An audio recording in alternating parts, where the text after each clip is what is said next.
In this video, we're going to talk about 2 changes DoorDash has made that will affect tips. What's going on, everybody? I'm Zach Drives Fast for the Rideshare Guy, and in this video, I'm going to walk you through a couple of recent DoorDash updates and give you 2 different scenarios on how they could affect tips. Let's get into it. Before we start speculating on the outcomes, we first need to understand what's changing. With that said, let's get into tip after delivery. To be clear, there are 2 different tip after delivery methods. One of them is being tested at Baton Rouge and the surrounding areas only, and doesn't allow customers to tip prior to their order being picked up. Method number 2, and the one we'll be discussing in this video, customers can add a tip or add to an existing tip during or after the delivery. Under this method, they can still tip prior to the order being picked up, but now there's a button within the app that they can press to add a tip or add to an existing tip at any point during or after the delivery. It used to be that if a customer wanted to add to our tip, they'd have to contact support and sing our praises. This required them to go out of their way and likely wait on hold to do us a solid when they don't even know us. Until this change, despite my high ratings, I had never had an in-app tip increased on DoorDash. However, that fancy new button within the app will make it much easier and faster. This is a good place to pause and give you my first theory on how this could potentially play out. On the surface, this seems like a great addition and could only possibly benefit drivers. It'll give us the opportunity to show that we do care about our customers and that we're willing to go the extra mile.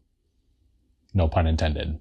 This is the perfect opportunity for all of those customers who claim that they tip after experiencing the service to put their money where their mouth is and actually tip after experiencing the service. I view every app as a tool in a toolbox, and in my market, DoorDash is generally not the tool I reach for. Having said that, over this last week, I've taken approximately 10 DoorDash orders, and out of those 10 orders, one of those did result in an increased tip after delivery. Admittedly, that is a very small sample size, but without this change, I almost certainly wouldn't have gotten that extra tip. This order was picking up at a restaurant that's known to be really freaking slow, so you know I was being paid well to be there. So, when my pickup time passed, I marked it in the app and sent a quick text to my customer. They appreciated the communication and showed it in the form of an additional tip. I've had several subscribers tell me that they too have also received additional tips after their deliveries were complete. This new change puts us more in line with servers at a restaurant who are earning their tip through courteous and prompt service. This change could potentially lead to increased tips for those of us who are fast and friendly. But comparing us to waitstaff isn't really a good comparison, which brings me to theory number 2. This is brand new, so it's safe to assume that many customers don't know that this option exists yet. Sure, I'm a driver, but I'm also an occasional customer. Sometimes I go more than 6 months in between ordering, and unless I made the type of videos I do, I wouldn't know about these changes. I don't think it's far-fetched to think that there are millions of customers out there similar to myself who don't rely on DoorDash, but rather view it as an occasional splurge or use it to get themselves out of a jam. One by one, these customers are going to open their apps and discover this new feature. Remember those customers that I talked about a moment ago who now have the opportunity to put their money where their mouth is? Call it pessimistic, but typically customers who don't tip upfront in the app also don't tip after. I've actually done that experiment on my channel. Despite me knowing the likely outcome, I made a video showing drivers why they should never accept no-tip orders expecting cash tips. I made this video solely for the purpose of proving a point, and I'll spare you the intricate details as the only thing that matters is how many of them actually tipped after their order was delivered. None of them. Not one. Not only did I not get a single cash tip during that experiment, I also risked low ratings and contract violations by accepting those orders. Customers who don't feel that our time is worth an upfront tip are also the customers who claim that the order never arrived and dole out low ratings. As we've all heard at some point throughout our lives, the best indicator of future behavior is previous behavior. So why would this update be any different? Essentially, DoorDash is now telling customers, it's okay, you don't have to tip right now. You can experience the service and tip after, knowing damn well that most of them aren't going to. And for anybody who's going to try to make the argument that restaurant employees do the work before they get tipped, let me get ahead of that argument, as it's like comparing a mouse to a moose. There's just no comparison.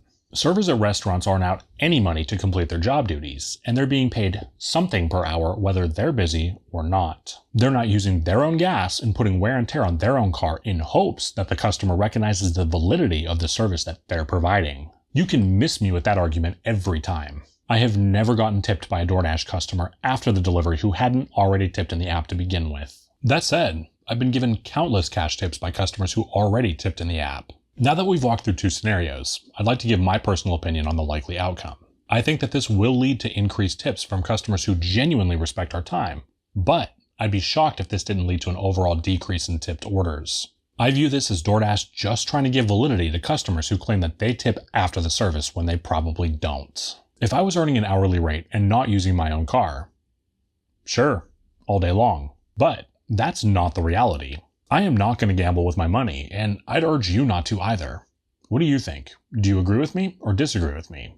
Let me know in the comments. If the amount shown on the offer screen wasn't enough to make you accept the order prior to this change, don't start accepting those orders hoping for an increased tip after the delivery. Regardless of how excellent the service was that you provided, it's my belief that in most cases you are not going to see an increased tip after the order is delivered. What do you think?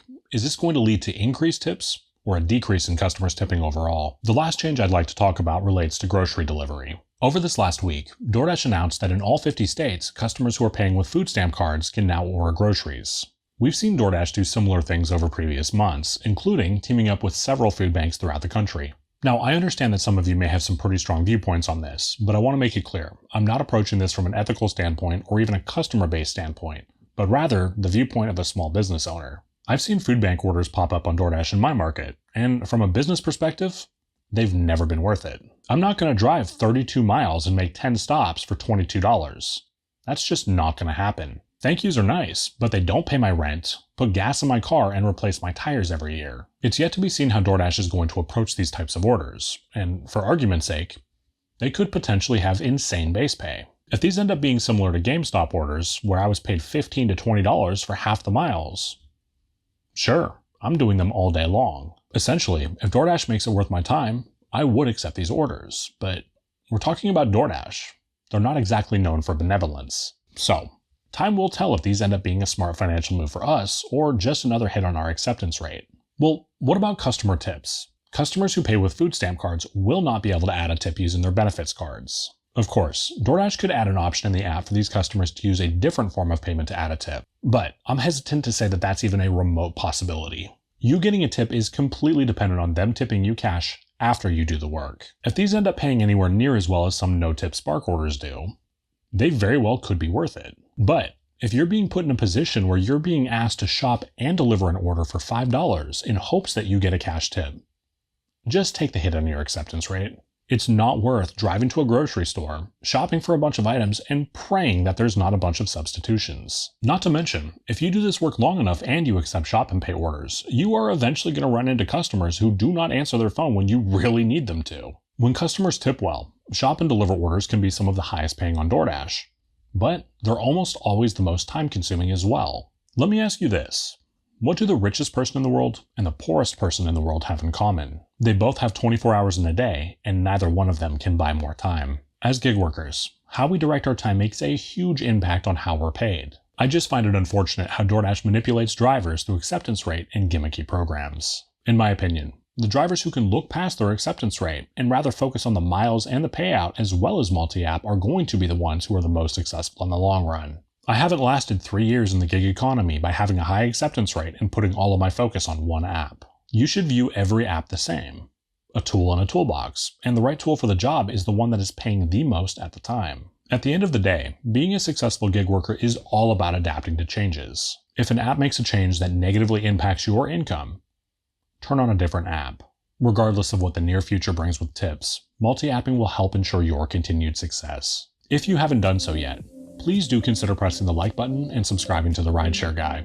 If you enjoyed this video, you may also enjoy this video where I talk about lesser known ways that DoorDash drivers get deactivated. I'm Zach Drives Fast for the Rideshare Guy. Take care.